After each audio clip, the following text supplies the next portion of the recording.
Welcome to Spoilers Intended, a podcast about series, novels, and films. For this episode, we're leaving the big city to tell you a little ditty, sometimes witty, about some kitties. But don't get caught up in the nitty-gritty, because the nostalgia's pretty, and the effects ain't. That's right, we're talking Ghostbusters Afterlife. Hey everybody, welcome to the show. I'm Stephen Ford, joined as always by Andrew Knuckles. Hey, how's it going? And Joel Killingsworth. Hello. So guys, before we jump right into Afterlife, what's on your watch list right now? Well, the big thing that I've been watching lately this week is Wheel of Time on Prime. Dropped the first 3 episodes, and I've been numbing those up as a long time. Never do that again. As a longtime fan of the book series, I'm very excited to see it on screen. There's a bit of mixed feelings going through these first 3 episodes. Some things I like, some things I don't like, but overall enjoying myself so far. Well, that's a positive. You're meant to be entertained, Andrew. Yeah, I'm also watching Wheel of Time. I am not a longtime fan of the books. I am currently reading through the second one, and hopefully I'm going to try and finish the whole series. However, with that, The Expanse is coming out in basically 2 weeks at this point, which is going to be the final book for the 9-part series, and I'm so excited for that. Just because you have Wheel of Time, I have Expanse, and I've never found another sci-fi series that really did it for me, and this one just kind of scratches every single little itch. Mm-hmm. For what I want out of it's almost hard sci-fi. It's right there. It's real close, but it's not. I don't know how to describe it beyond it. It's not Star Wars, but it's kind of like Game of Thrones if you're uninitiated with it. The TV series is also really good too, but it's kind of its own thing, kind of like Wheel of Time.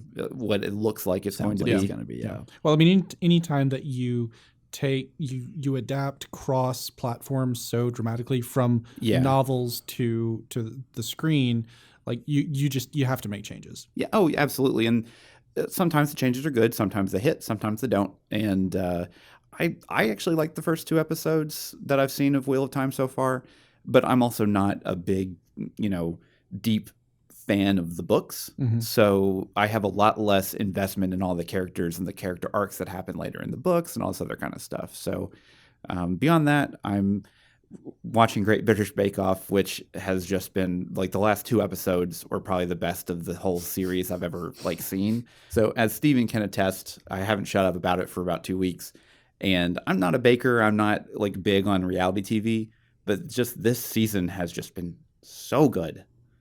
Well, the level of ability within just the whole crew this go-around has been really high. Oh, yeah. It's just been fantastic. But the last 2 weeks have just been heartbreaking. No spoilers because, if you haven't caught up on the series, I don't want to mess anything up. The spoiler wall is well ahead of us at this moment. That is very true. It counts for everything. So, Steven, what about you?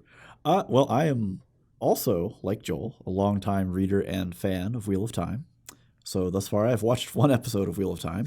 We've been digesting that a little bit. We'll have to soldier on to other episodes. Outside of that, actually been revisiting something that I never actually finished, but I read part of it partway through and then kind of lost the track. Bone. Are either of y'all? Does that fall on deaf ears? I'm not familiar. I'm actually a little surprised for Joel. I'm not surprised for Andrew. Don't be surprised. So Bone is a indie comic series from the early 1990s, 1991-ish. And it was I feel like at least it was one of the really big ones that made a big splash that wasn't Marvel or DC. It wasn't superheroes. Right. And it's kind of a fantasy, it's not kind of, it is a fantasy story, hence Andrew's out. But it follows kind of a small, helpful protagonist. It's not Frodo-esque, it's not The Prophecy or anything else but it has a really, really big scale to it. It's really cool. Lauren actually got me the whole series for my birthday. Oh, that's cool. So I just blew through it because that's what you do. You get back into it, and I hit the point where I was like, oh yeah, this is so good, and it was just mulching through pages at that point. So yeah, it's been really good. I'll have to if you're interested at all, you have to either look it up or I can loan you 1 or 2. Yeah. Cool. Well, alrighty, guys. And that sounds pretty good. But, we mentioned it earlier now. We've got Ghostbusters Afterlife before us. And, looking back a little bit, we talked about Ghostbusters 1, we talked about Ghostbusters 2 in the run-up to this movie. Yeah. Because I think we were all pretty excited for it. And I think that held true throughout. Yeah. So I guess we'll kick this off. Joel, you want to give us some scores? Yeah. So our aggregate score for the film was a 7.3. So very respectable. Yeah. Now, if you go back to prior, I didn't actually write it down. Ghostbusters 1, I think we gave an 8.3. 8.2. 8.2 Yeah. and 5.4. 5.2. So close, so far. 5.2 for Ghostbusters 2. So it's in between those two territories. Yeah. It's a little higher, closer to the original. Yeah. Which there are reasons for that. I mean, it riffs on the original a lot. So Yeah. that's to be. If you liked that, then it would be kind of expected. Yep. So I guess on that note, maybe I'll give us a little bit of a synopsis. Of the Yeah. movie Spoiler free, of course. Always. We'll be as spoiler free as we can. So we're looking. Actually, that's hard to do a little bit without just giving everything away. But we're following kind of I don't want to call it new generation, but younger generation. It's been 30 plus years since the original Ghostbusters and Ghostbusters 2 happened. Yep.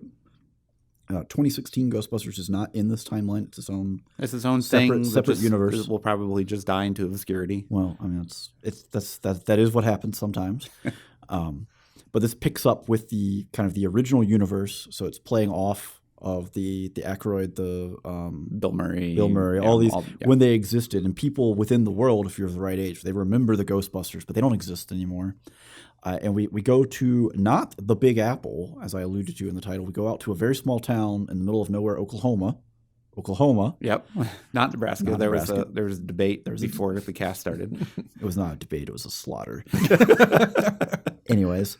And hijinks ensue, and we have characters kind of discovering their past that they didn't know about, et cetera, and it goes from there. Yep, and it's a little bit of torch passing for the newer generation of, who knows if there's going to be more films or not, but they certainly, if you stuck around through the credits, they certainly implied there will be in there. Yes, absolutely. So I honestly, it was definitely a film that I would go see in theaters again. I really enjoyed it. No, I don't see movies in the theater multiple times very often. This is one that I think maybe it's not as complete a movie as you would say, but for entertainment value, yeah, I would have no problem sitting in a theater for 2 hours again. Yeah, it was definitely a really enjoyable ride. High adventure all the way through. Yeah, there's a couple pacing problems and a couple weird kind of I'll say clumsy additions into the story that or just choices that were made that I maybe wouldn't have fit as well as you would expect. Yeah. But whenever you're tackling essentially the third film in a super popular franchise, it's so hard to follow up, which we've already talked about with Ghostbusters 2, and then now you have essentially Ghostbusters 3, and it's so hard for people to write a new film that pays homage to the originals while also creating something new. And I think they pretty much stuck the landing. There's a couple things in there that I don't really agree with, but overall, I mean, it was still very enjoyable, even being, a pretty big Ghostbusters fan.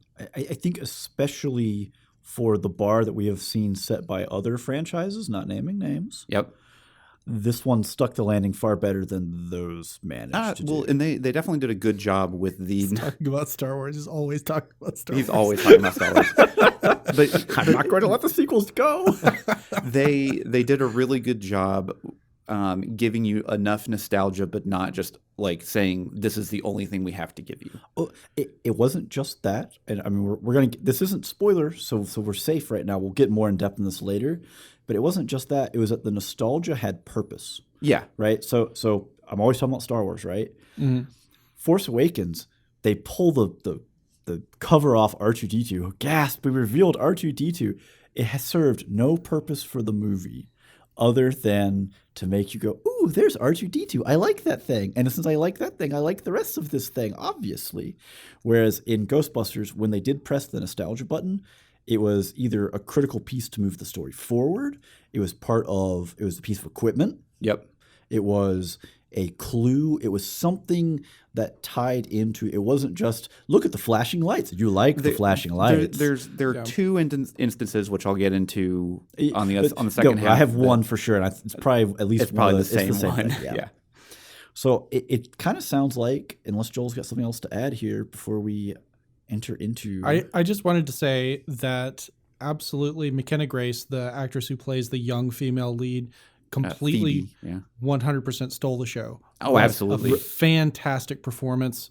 It's really worth seeing the film just for her performance. It was really, really good. I'm going to point at my notes, even though this is not a visual format. And I wrote in my notes, McKenna, a revelation. I don't know. What else has she been in? I don't know. So she, in the new Sabrina the Teenage Witch show, she is young Sabrina in flashbacks. Okay, that's she was also suitably obscure. She's also young Captain Marvel in the movie. Oh, I didn't know that. Okay, that fits because she actually dyed her hair.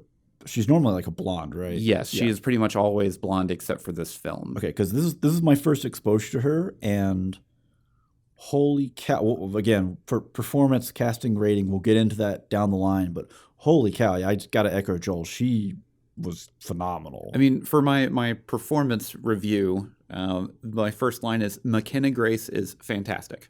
Yeah, it's really hard. Again, we'll get there. In fact, you know what? We're just going to go ahead and press the button. We are now entering the intermission. First, if you'd like to support the show, head on over to patreon.com/spoilersintendedpodcast. We are now closer to the intermission. If you don't want to be spoiled, this is your stop. Stand clear of the closing doors. Thank you.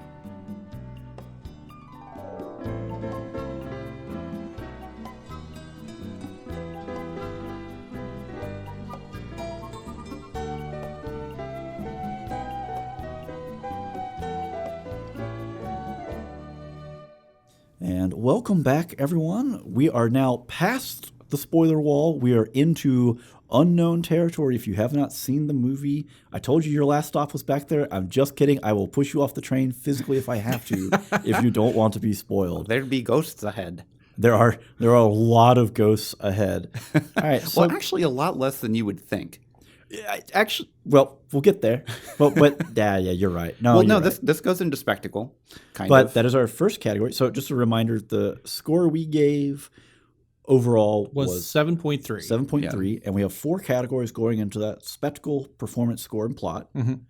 And Andrew, you're already talking spectacle. What was your score for spectacle? I gave spectacle a 9. So perfect. I mean, not quite, but almost. It's one of those things where they took a lot of what I think we all wanted. I've always wanted to see the Ecto 1 or Ecto 1. Ecto 1. Yeah, you got it.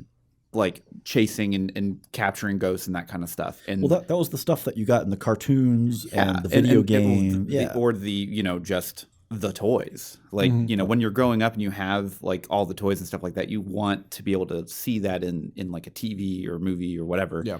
And they gave us that, which was one of the big things. But honestly, the special effects were just fantastic. They had a really good tactile feel like the original did, and the CGI parts didn't really feel like CGI. No, they really took the practical effects and supported that, as opposed to kind of drawing attention to themselves and say, "Look, I'm CGI." Except, of course, for the tiny marshmallow men.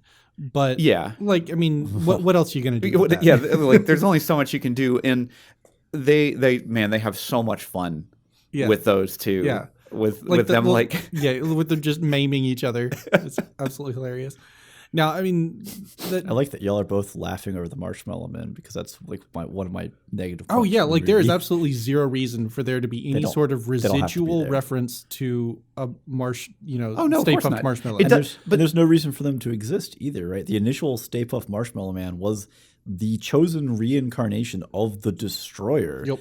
And the fact that Gozer's coming back doesn't mean that the marshmallows on the shelf reanimate and come back to harass you. And that's kind of one of the things where like that was one of the only points of the film where you're just kind of like, okay, I get it, like because it's all an in joke for everyone that has watched the film. Yeah. But in the universe, it just doesn't make sense.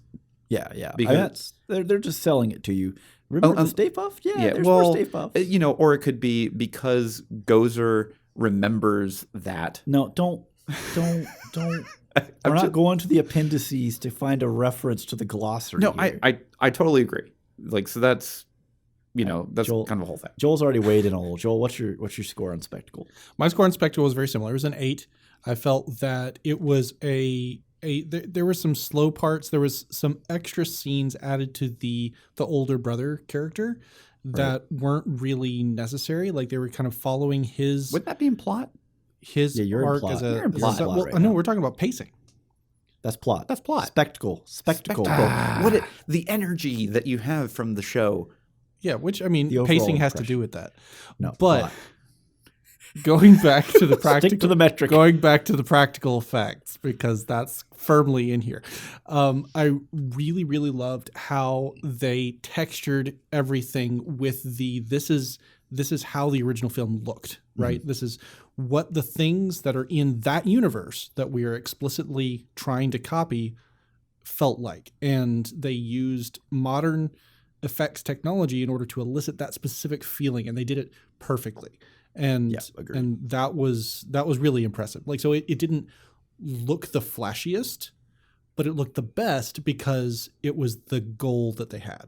Yeah, I mean it fit within the real world they were creating. Yeah, right? like even down to like the lightning effects of when the gatekeeper and the keymaster transform into dog form again, and like they were so hokey and so bad in the original, and in this one, like they made them look just the same, but it was obvious that was because they wanted it to look identical. So I actually laughed in the theater because while the lightning effects were playing over, all I could think of was you in the last episode going like, oh, and the lighting effects were so bad.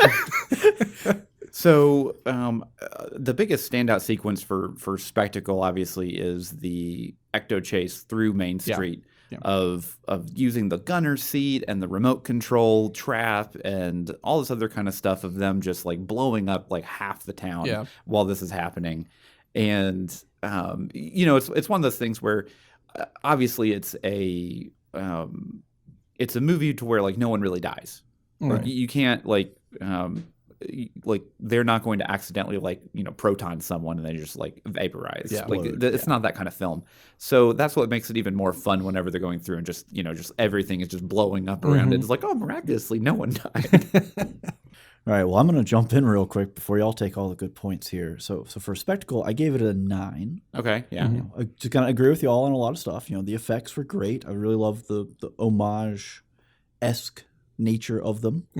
But something that I think really stood out to me, and we kind of talked about this last episode when we were talking about the difference between Ghostbusters 1 and 2. Yeah. Was the stakes, right? Ghostbusters 1, big stakes. Ghostbusters 2, less big stakes. Not really that big stakes. Well, you have End of the World, and then you have every other stake, basically. Yeah. And in this one, we're back to the big stakes, End of the World. Yeah. But we get a little extra spice with it because it's big stakes in a little town, which I thought was a lot of fun.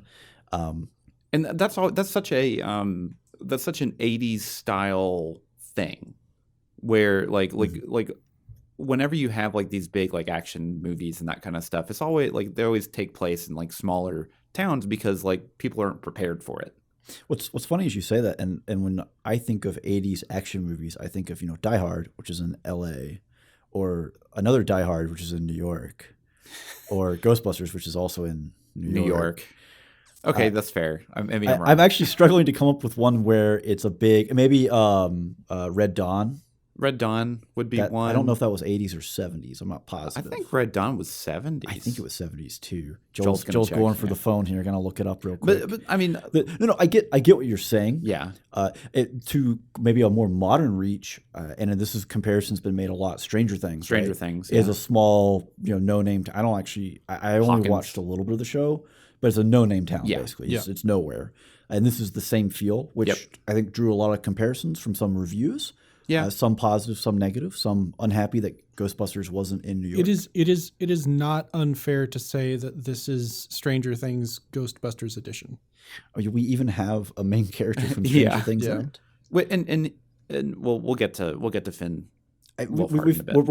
We're basically there. We can just go ahead and say performance. Yep. And now we're there. Cool. Wow, Red Dawn release date 1984. Okay. It's right on that. Okay. Yeah. All right. Fair. Nothing like summoning up a good Red Scare when the Cold War was almost over. Anyways, now into performance. I'm going to take this first because y'all are taking all the good stuff. 9. Okay. 9. So we're not going no full German here. Not yet. Wait until Andrew gets it, and then we can go full German. So I think out of everybody, and I know there's a little bit of disagreement here, I think Finn was a bit the weakest, talking about Stranger Things. And I don't know that that's necessarily his fault.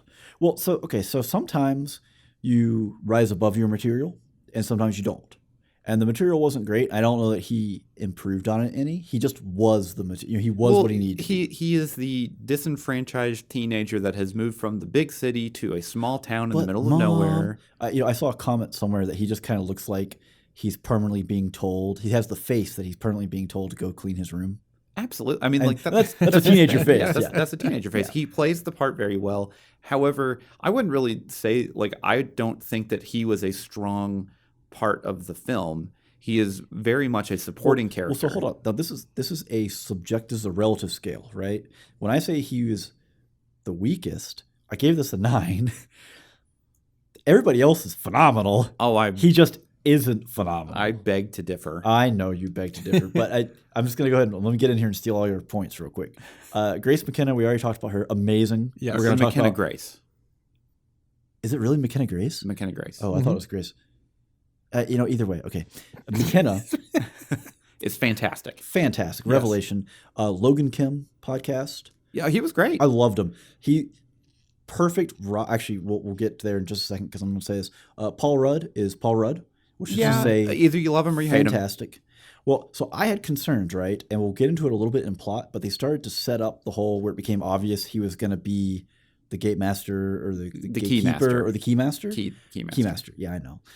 He was going to be that, and it was I'm uncertain if the kids can carry the screen with him basically out of it.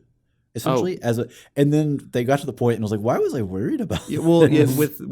With podcast and Phoebe on the screen, you don't need anything else. Their interactions were so good, and they felt incredibly natural, almost throughout. It's very, because clearly they're both social outcasts, but in different realms. For different reasons. For different reasons. And both of them, in a lot of ways, are kind of they've chosen to be outcasts in a way. Yeah. The pursuits that they have decided they love and they want to do, makes them outcasts. Well, it sets them apart. It makes them the outlier. And at a young age, if you're in middle school or high school, if you're the kid, if you get labeled as this kid, you're just automatically an outcast. Yep. And if you really love it, then it doesn't necessarily matter. Yeah.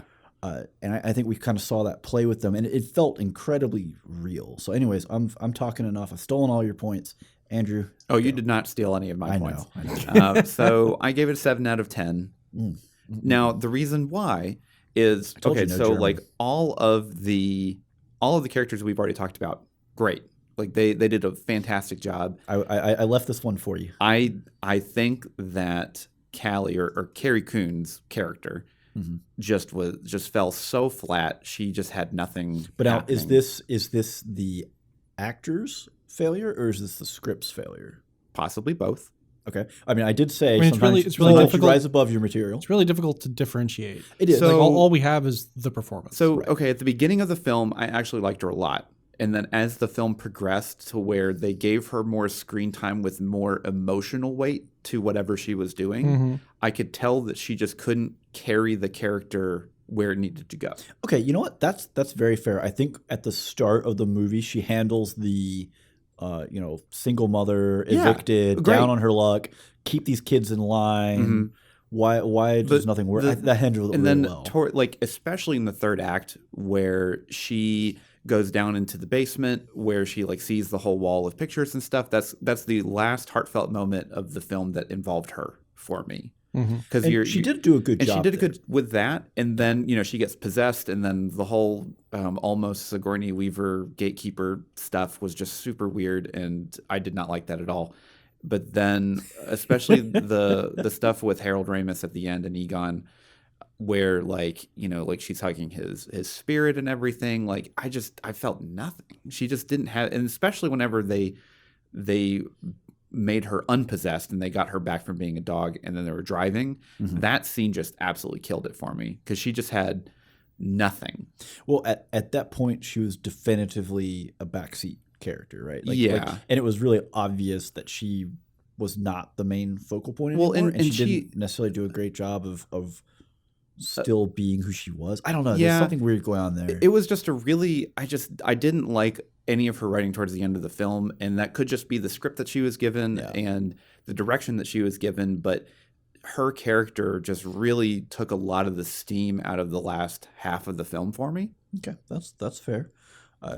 Do we want to toss it to Joel? Yeah, you got that's pretty Carrie much Coons rant in. So. So I also gave it a 7 out of 10. See, no Germans here. I felt that aside from what we've already talked about with McKenna Grace's performance being absolutely phenomenal, the rest of the cast was they were fine. They were there, right? And there were some great little moments that they were able to eke out of scenes. Like one that sticks out is when they first get there and Trevor notices the pretty girl, right? And he's like, "Oh, that was great. Oh, I hate this town. I hate this town.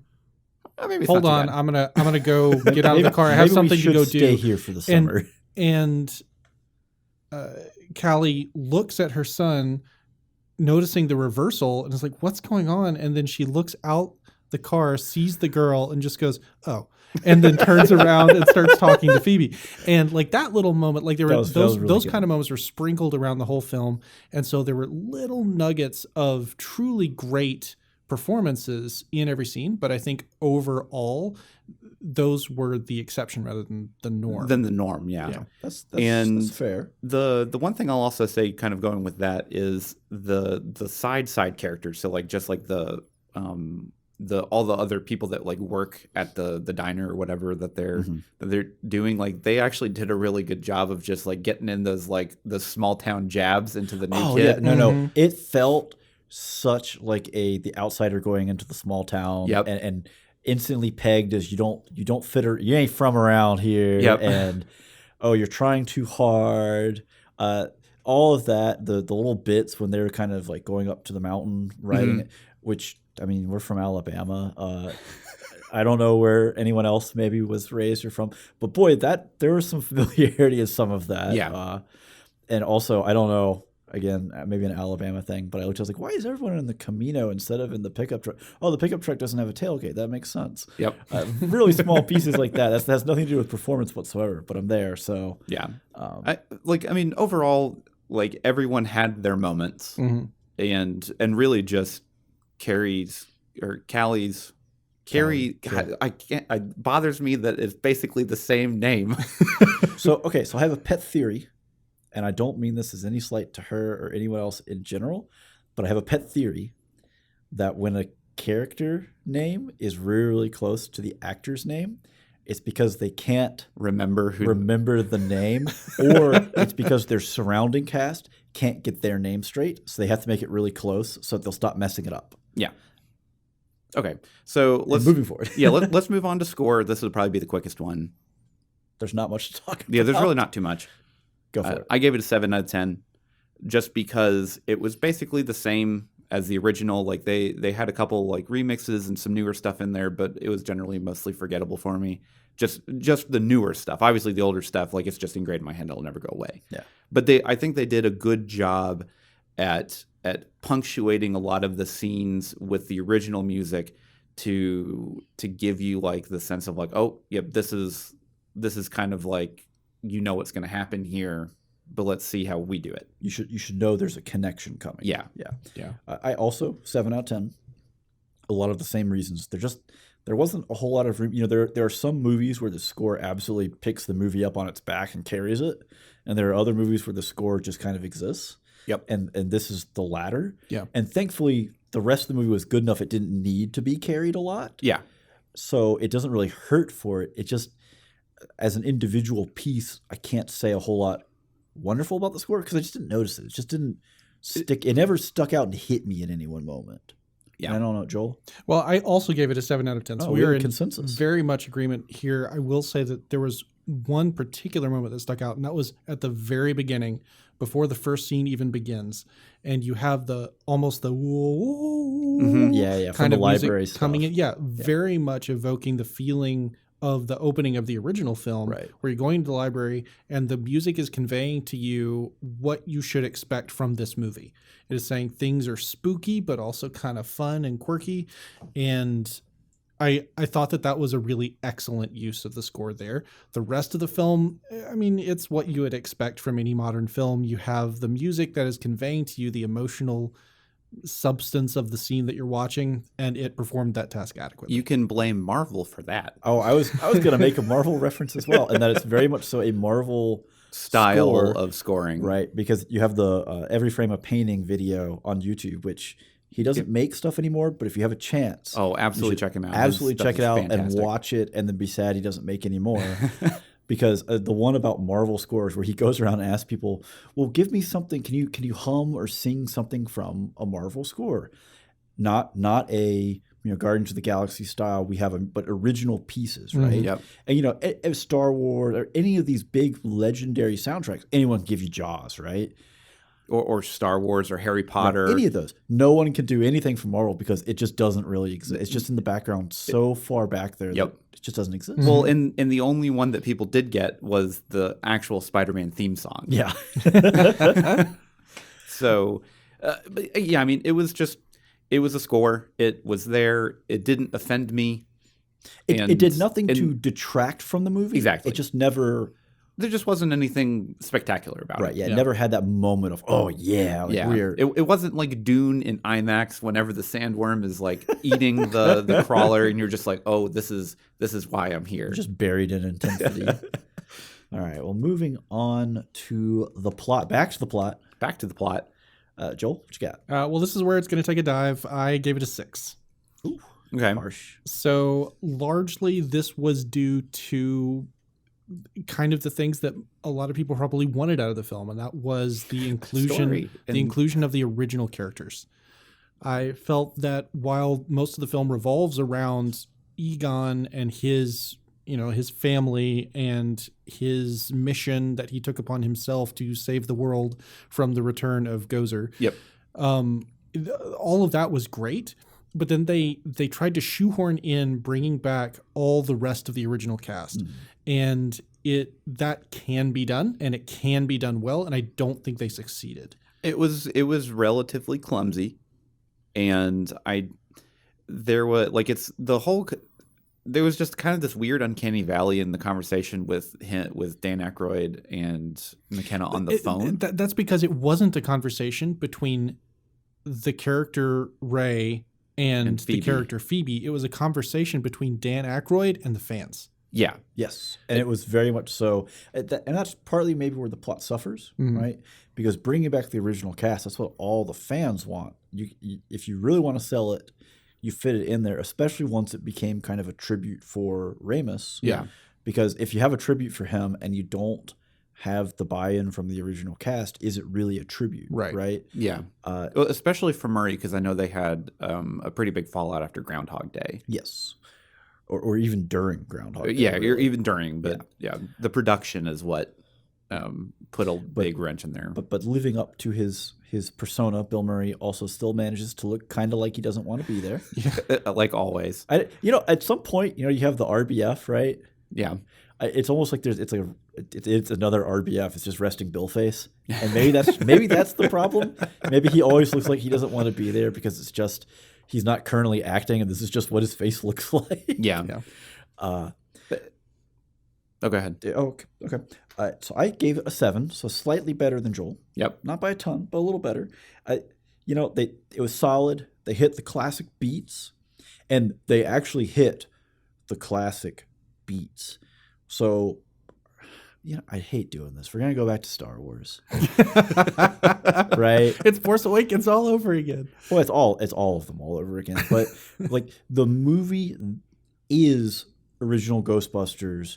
Boom, boom, boom. I mean, boom. it's the same plot with a different opening. basically. almost Yes. exactly. Yeah. You don't form the company. And just like Force Awakens is A New Hope, but just with new characters. Yeah. Right, but you had some neat twists that I really liked. The going from New York to the small town, Mm-hmm. I felt like gave them a lot more room to do something different. Yeah, Mhm. Because absolutely. it felt kind of like going from 1 to 2, they kind of struggled to up the ante. Well, and I like how they added in, obviously because it's Gozer stuff, they had to, Ivo Shandor was like, he was the guy that built the skyscraper and everything like that. Oh, this is the mountain where he mined it. Yeah. which is referenced in the It is. first movie. Like that's really great. Yeah. That's really fantastic. Having the entirety of going through the whole thing where the two demon dogs are hunting down people so that they can possess them Yeah. and enact the ritual to bring back Gozer. Like, again, exactly in the same way, I actually viewed as a really big negative because it's like I've already seen this movie. I did Well, too. at that point, you know what's going to happen. Yeah. Right? You know how it's going to work. And we had the same beat. We didn't have a meddling government employee. We had a meddling possessed Paul Rudd who freed all the ghosts, Yeah. right? But it's the exact same kind of thing happening again. I do like that it let them do some other twists, though. So when you go back to original Ghostbusters, right, you have oh, wow, I just blanked on his name. Louis Tully. Yeah, Rick Moranis. Rick Moranis. Yeah, Holy yeah. cow, I can't believe I messed that up. Him running from the ghost dog. Mhm. And he gets to Tavern on the Green, which is high society, fine dining, and the dog gets him right in front of the glass, and everybody kind of pauses for a moment and they go back to what they're doing. Yeah. And you have the exact flip of that with Rudd, where it's in a Walmart. Yeah. And I really love that flip. And I love the jump where they reference back to the car, him sliding in through the Artie bus. It was so I good. love that, yeah. But if I'm going to ding something else in the plot, it's going to be the Stay Puft Marshmallow Men. Of all the pieces that were callbacks for nostalgia, I think that one felt the most forced, even more so than Whoa. no, sir. Even more so than bringing back the original cast. Whoa, no, not even that. Oh, no, way more forced. Oh my gosh. Way more How- forced. okay, whatever. Almost- I'll get back to you in a minute. Almost 100% unnecessary for any part of the storytelling, except as a way to delay Finn's involvement in the finale, which could have been done any other number. We already said, hey, it's a shock that the Ecto-1 just like could floor it and go after sitting idle for however long. It could have just been that. It could have just been broken and podcast fixed it. You didn't need them there. You didn't need them in the Walmart. You just didn't need them. Were they cute? Are they going to sell a bunch of merch? Are you going to get to buy a bag of marshmallow men that you can bite their head off? Probably. All right, Andrew, go. Okay, so I gave it a 5 out of 10. So y'all are all guns blasting right now. So I mean, you gave it. I'm right in between. You gave it a 7. I gave Yeah. it a 6. You're below me, therefore you're all guns blasting. Okay. So, hold on, you gave it a 5, and you're not going to ding them for the marshmallow man? Wow. All right, well, what are we going to ding them for? Okay, so I'm going to sandwich this like a standard graphic design critique. I felt that the film itself was a great heartfelt homage and tribute to Harold Ramis, who was one of the, obviously one of the original Ghostbusters. He helped write and do all this other kind of stuff for the film whenever it first came out. And he had such a presence on screen that it's hard to replicate that. And McKenna Grace did a wonderful job at filling in that kind of shoe. I think that's a really good thing to point out. It's really difficult to fill his shoes, and she's 15 and did a phenomenal Yeah, job. she did a great job. And overall, I mean, like, honestly, like the first, I'll say 2/3 of the movie was just, I loved it. Like everything that was happening, I was like, this is great. Pacing's fine. Like there was, like a couple things here and there. I was like, oh, that's kind of weird, but it didn't really bother me. Where it falls apart is where they ran into the same problem that they did in the first movie and the second movie, I guess, too. They just didn't really know how to end it. Yeah. So then they just kind of like, I felt that they were just like, okay, well, now we're going to make the ritual of these dogs like chasing people down and like possessing them. That's just going to be like how it's done. Not like, oh, this is just how it happened in the first movie because that was just the situation that it was. No, this is actually what it is. This is what Gozer does. And so now they've kind of retconned, like, okay, so whenever Sigourney Weaver in the first movie gets possessed and she opens up the door and she has this like this breathtaking like robe on, in your mind you're like, oh, well, her character just has this robe. Yeah, she's full on Like- smolder and This is what something that she purchased like in the universe. But no, apparently now that's just the magical thing that happens whenever you get possessed. That was a little weird. Yeah. And so it takes a lot of the umph away for both characters now. Well, it breaks up the kind of the suspension of disbelief. Yeah, you're just like, because now she just has these magical robes on that it's just like that's part of it.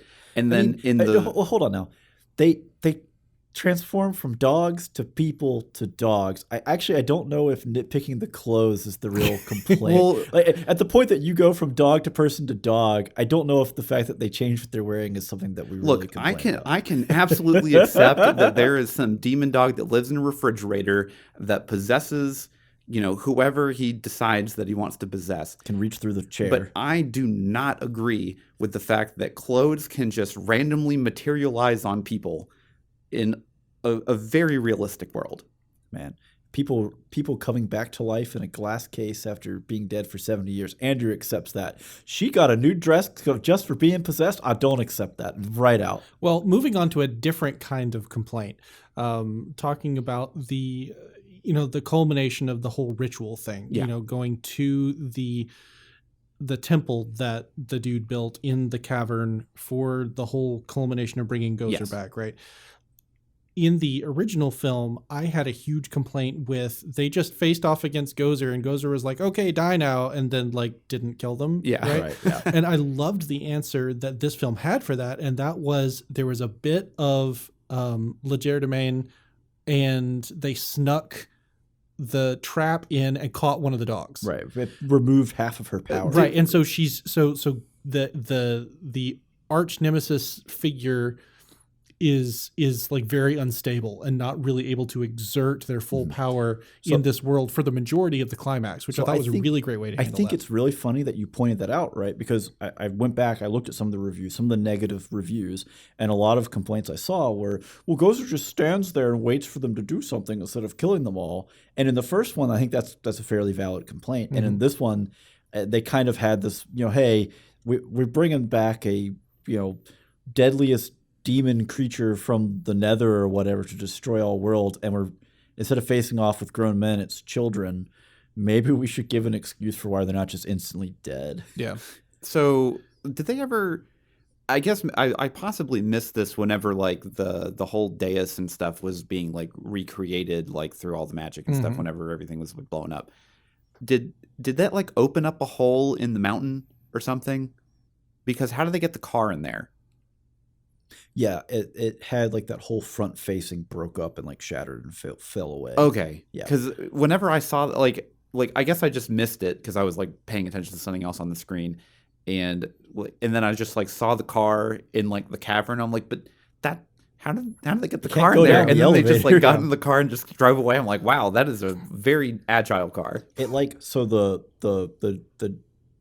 door and the dog posts and everything kind of pushed pushed forward and broke through the wall Okay. where the carvings were that they had looked at earlier. Okay, that's totally fine. As long as other people saw it, then I didn't knock it for that actually at all. That was just something that I wanted to bring up because that would be a great when it's just we just fit the car down the elevator shaft and then we just drove it through the mountain because plot. Yeah, that would actually be pretty funny. Yeah. The ending scene with all the field of traps and all this other kind of stuff, despite kind of a clumsy entrance for the original cast, once they were there and they started actually interacting with things, I felt that it felt pretty natural, especially after they got knocked on their feet and then Bill Murray started doing his thing. Well, like the initial scene where they show up is very much that same. Gozer is back to its full power. Why is it not just killing everything, especially with the facing these individuals that stopped it last time, right? Yeah. And so there's a lot of that because the reason is that you needed to have time to absorb the original cast the showing up. Emotional impact. Right? Yeah. And so it didn't really make any in-world sense. But then once the actual action came through and the moment where you have the final piece where Phoebe is Egon doing the thing and and Ghost Egon is helping her. Like, oh, Oh yeah. Hold on a minute. I got to make a distinction. Spirit Egon, not worthy of being ghost. pulled into a trap. Exactly. Yeah. There is a reason he is not a ghost. He is a spirit, and he does not get pulled in the trap because he is not a ghost. Because this universe has strict rules. It's called. It doesn't. Joel. It's called Ghostbuster Afterlife. Egon went on to the afterlife. He's not just a ghost. After this part, but yes. Anyways, so one of the things that I'm going to throw down too, just because we're talking about the original cast re-entering, right? Yeah.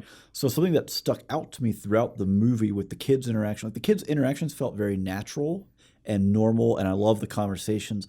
It did not have the same kind of quip factor that you get with the original cast. No. Where they're all sharp right back and forth at each other.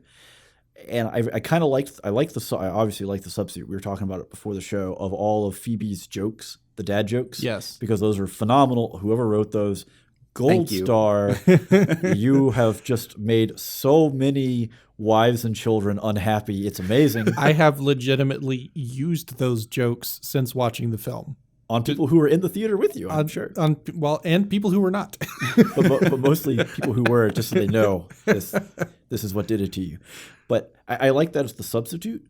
But again, kind of going back to the original, the jarring original cast enters. It's kind of a little off or weird. And then the fight starts, and she like knocks them all down, and Dan Aykroyd is, oh, I don't remember this being so painful. And Winston is just, I do. Like, it was like, oh, like that right there is the magic. It's not just Bill Murray monologuing to Gozer or whatever, but just the ease with which all of them interact with each other. Well, and they have such a vernacular with each other, especially even before just going into the first movie.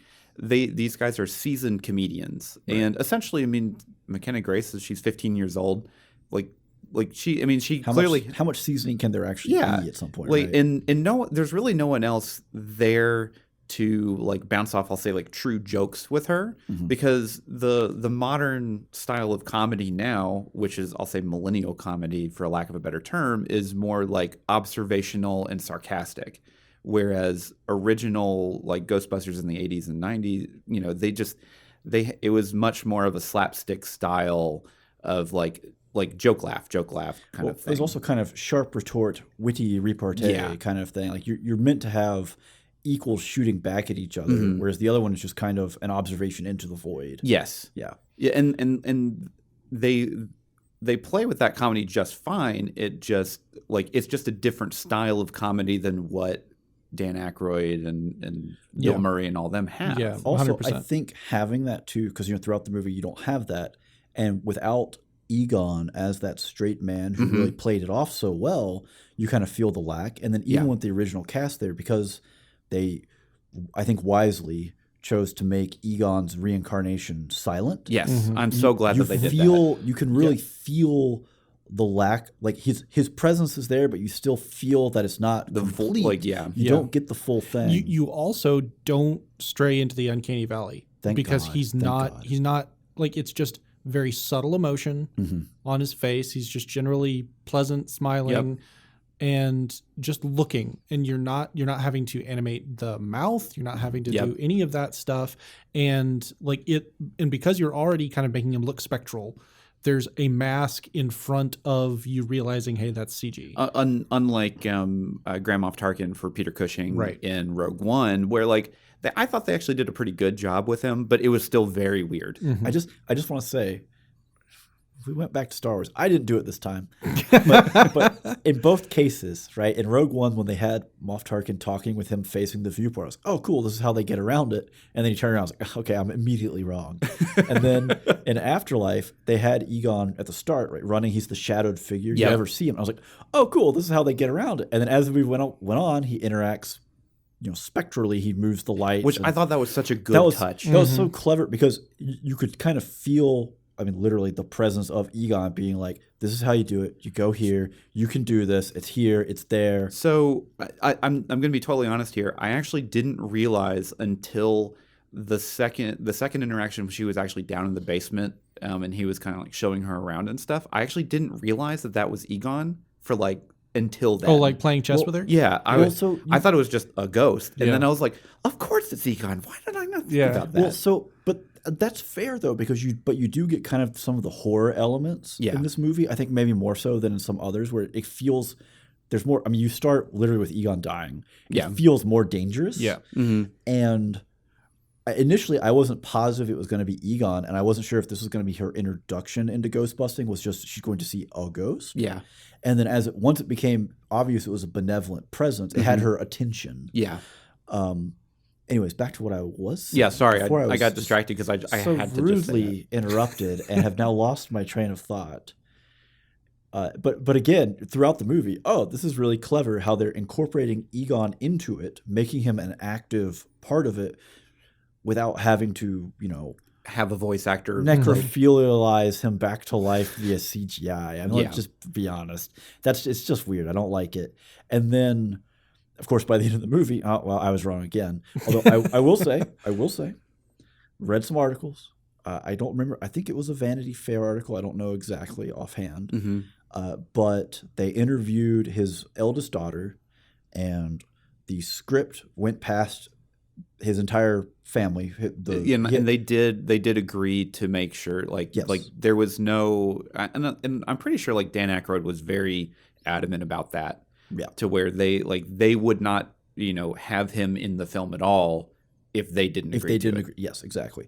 I think he has 2 daughters and 2 sons, but his surviving family all agreed, yes, this is good.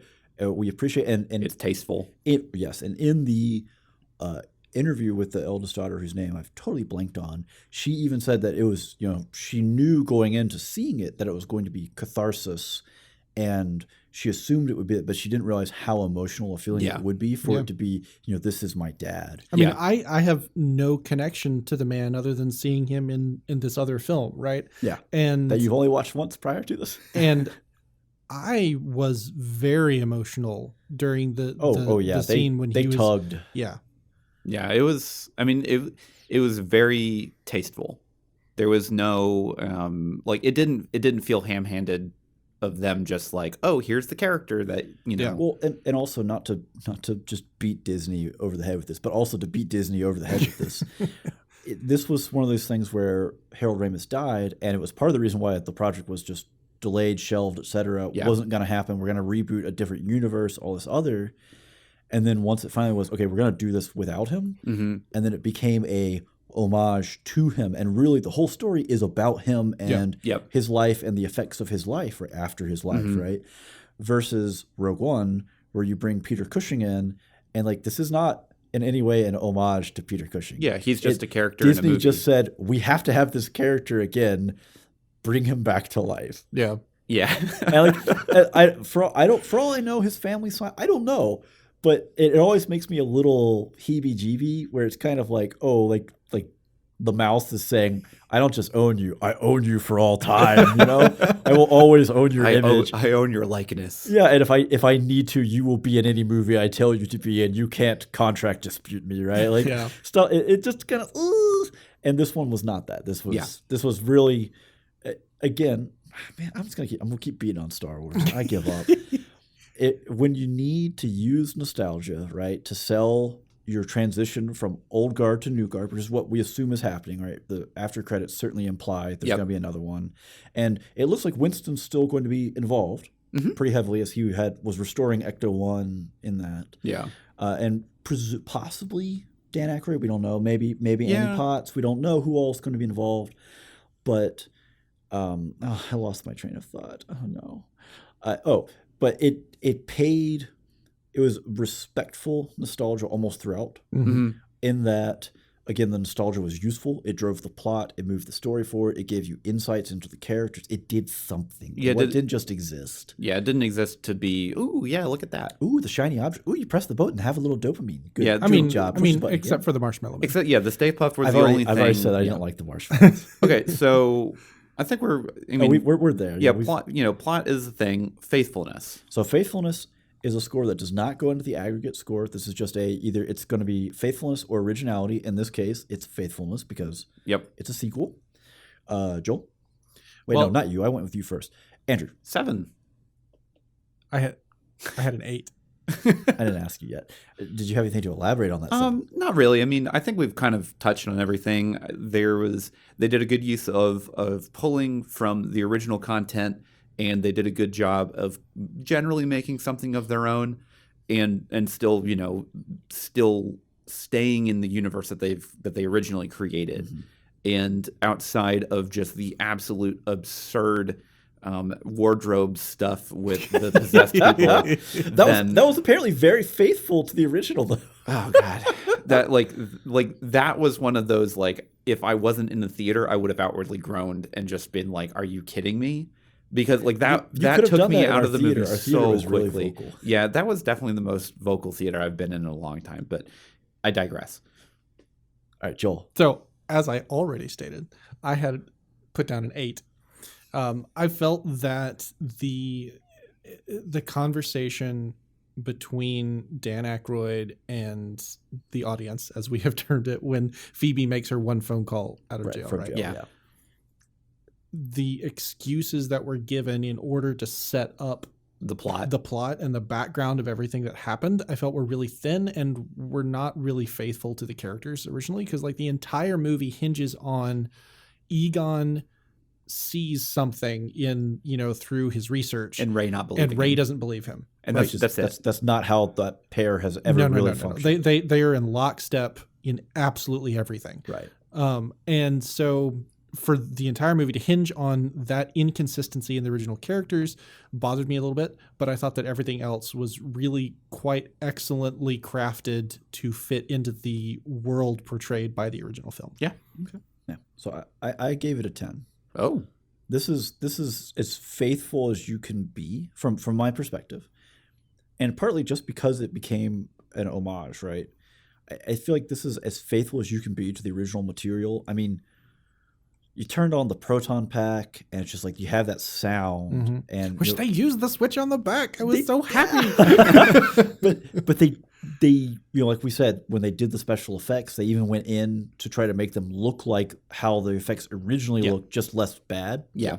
For lack of a different term. I mean, yeah. I still think the special effects in the original look great. But anyways, you guys can just do your thing. They were fine for 1984. They're not good for now. The special effects that we just watched were great, and even in themselves, they for all we know, the proton pack could have spat green now, and they could have said a reason why. Oh, it's sat disused for so long, but they didn't, because they're being faithful, right? Yeah. And it's the same kind of thing throughout, and I think it really shows. The one that a lot of the people involved in the project really cared about the people, the story, or the franchise of Ghostbusters, or the fan base. And like you said, it was a conversation with the audience, right? And I do wonder, when Force Awakens hit, back to Star Wars, you had a whole bunch of people who signed up to be extras who were famous, but they weren't shown, right? Because they wanted to be involved in a Star Wars project. So I think it's interesting. Do you know who played Ivo Shandor? Don't look it up, Joel. That's cheating. I mean, I know who it is. I just can't remember his name. I know who it is. J.K. Simmons. Yeah, J.K. Simmons. Yeah. So he's a pretty famous actor in his own right. Well, do you know who played the actress who played we're gonna play this game. Gozer? Yeah, it's Olivia Munn. No, Olivia Wilde. Olivia Wilde. I always get that screwed up. Olivia Wilde, but then her voice actress was the voice actress that plays in The Expanse. Avasarala. Yeah, because y'all jumped on that. I'm not even going to try and pronounce her real name, because it is not going to embarrass yourself like that. Yeah, but it felt like one of those projects where there are so many people who grew up with this, and I don't know if it's true or not, right? But I feel just from watching the movie that Paul Rudd was someone who grew up with Ghostbusters and loved it. Well, he's 52. That's like right around the age. Peak in there. Yeah. I will say, when he was cast, he announced that he had been cast on Twitter by going to the fire department and taking photos in front of it. Oh, that's awesome. So, I mean, he was super excited. Yeah. Even though the fire department doesn't really, it shows up a little bit at the end, but doesn't really figure into the story. But I do feel like everyone involved was just so happy to be a part of it. Yeah. And we're going to go, it's not Star Wars, I'm not beating that one. McKenna Grace even went in, because I think we all agree, right? Phenomenal, did an incredible job. She really picked up kind of the vibe of, this is totally Egon's descendant, right? Yeah. Like, she is related to him. She went in and like researched him, watched him play the character, watched how he did other acting, just to try to really get it down. And even like you had said before, or I think after the movie, when we watched the movie, she dyed her hair. It's usually, I think her hair is usually straight and blonde. Yeah, she made it the unruly to really just fit in. So, and you had a story with that, yeah. Well, so according to her on set, like the first day that she showed up, people thought that she was just like the son of just like a stagehand. They didn't actually recognize her on set as McKenna Grace. And apparently, like,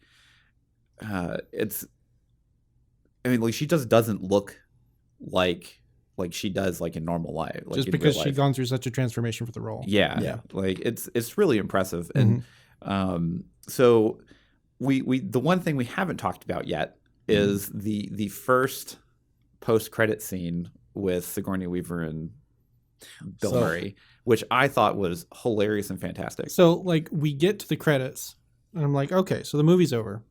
And then I'm sitting there and I'm thinking, I thought I heard that Sigourney Weaver was in this film. And I was doing the exact same thing. And then we get to a scene and I was like, oh. Well, and I like how they have like the credits and it's like, and Sigourney Weaver. And I'm like, wait a second. And I know everyone else did that and they just immediately kept the scene. Yeah. I had definitely had the moment what makeup was she wearing? Where was she?